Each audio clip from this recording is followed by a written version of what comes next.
Just sell that old wheel, buy an automobile, get wise and buy a Cole. So as you may know, the Cole Motor Car Company was around from 1909 to 1925, and they produced about 40,717 cars, and there are only about 77 known to survive today. The 1911 Model L Roadster, there's only 3 that are known today, and about 5 or 6 1911 Coles overall. Now, Cole didn't believe in model years really, so they released different series and models over time, and the Cole 30 was pretty much so similar car that came out in 1910, and this one, specifically the Model L Roadster, came out in the middle of 1911, early 1911 or so, and replaced the successful Cole 30 Flyer that had a lot of notoriety at the time. Now, one of the things that you'll understand about the Cole Roadsters and the Speedsters is that they were really advertised as the car that could be raced on the weekends and driven during the weekdays, and they had quite a bit of success in 1910. Right there is a snapshot of an old Flyer for Cole, and as you see, they won quite a bit of trophies and had good success during the 1910 season.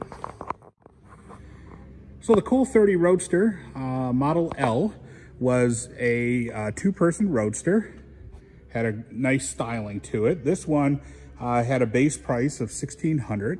However, Cole was very big on their options, and when you started optioning things out, it could really add up and go well above the $2,000 mark. For example, you could pick between a couple speedometers, you could add the Presto Light gas and starter, you could add 3 different tops. One of them, the highest end top, was a silk top. This one has no top currently, though it does have the brackets on it.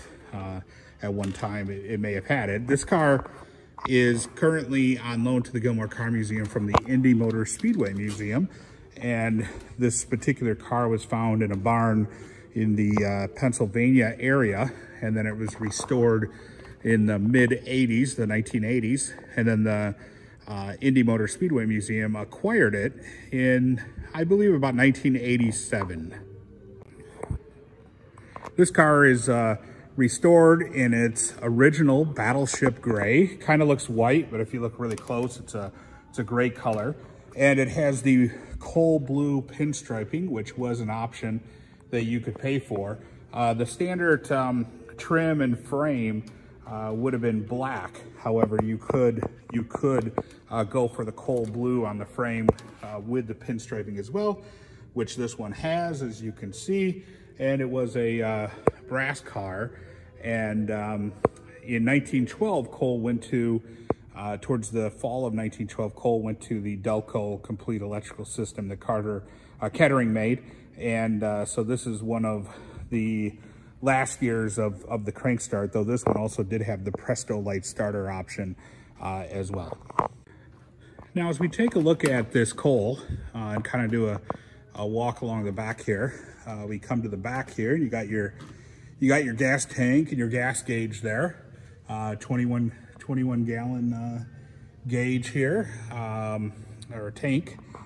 We got a nice trunk on the back, which was standard. The Speedsters, which had less body on it, had the spare tire back there. Now, as we look at the interior, this is a right-hand drive car. In late 1912, with the Cole Series 8, they switched to with the Cole Series 9, they switched to left-hand drive in the middle of 1913. Now, one of the things that this car also has is the commemorative plaque on the dashboard, and that commemorative plaque is commemorating the Mississauga Cup from the Vanderbilt Cup Series that Cole won in 1910. Now, the car had gas headlights, as we see here, running off of the Presto Light tank there, so you'd have to turn the tank on, open the door, there, and then go ahead and give that a light and shut the door and do the other one. Now, of course, as most cars had in the era, the back lights here, you had, these were kerosene, so that you could easily grab these and just hit the detachment mechanism, which is right there. And you could use that as you walked in from the carriage house into your main house, so you had some light as you were walking at nighttime. Now, this car is powered by about a 36 horsepower engine. As you can see, 4-cylinder engine here. In 1912, they went to a 40 horsepower, but at this time, they actually had a variable rating of between 32 and 36 horsepower. The car itself, the Roadster, was guaranteed to go about 60 miles an hour. If you had the Speedster version, you were guaranteed to go about 65 miles an hour. Now, in 1912, that actually bumped up to 65 miles an hour and over 70 miles an hour. And in 1912, they were actually certified at the Indy Motor Speedway.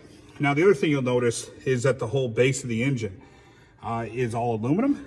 Cole started doing that in 1910 to save weight, and they continued that all the way through, where that base was aluminum, and that's why Coles were also heavily scrapped during World War II to get some of that precious metal there. But that's the engine, and as you can see there, it says Cole 30 cast right in there, and you know, quite a nice work of art, as the early engines were. Now, if we look over here, we see the horn there, which is the manual horn that you just pull the bulb there and you hear the horn sound.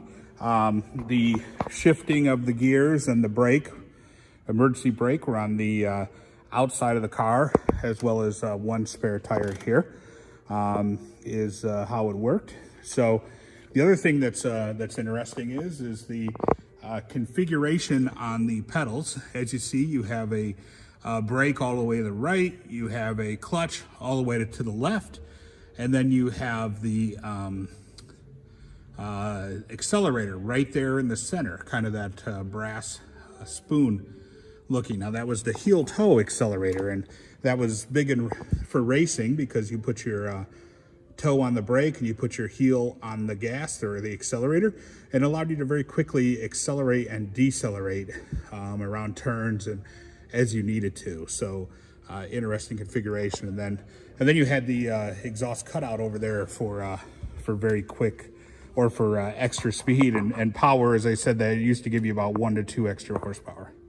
So there you have it. That is the Cole 30 1911 Model L Roadster, which again is a great example of a stock racing car from the era, and also a beautiful Cole that's has some nice styling and history to it as well. So thanks again for joining us for a look at another fine Cole automobile, and we will come back to you again with another Cole in the future. Thank you.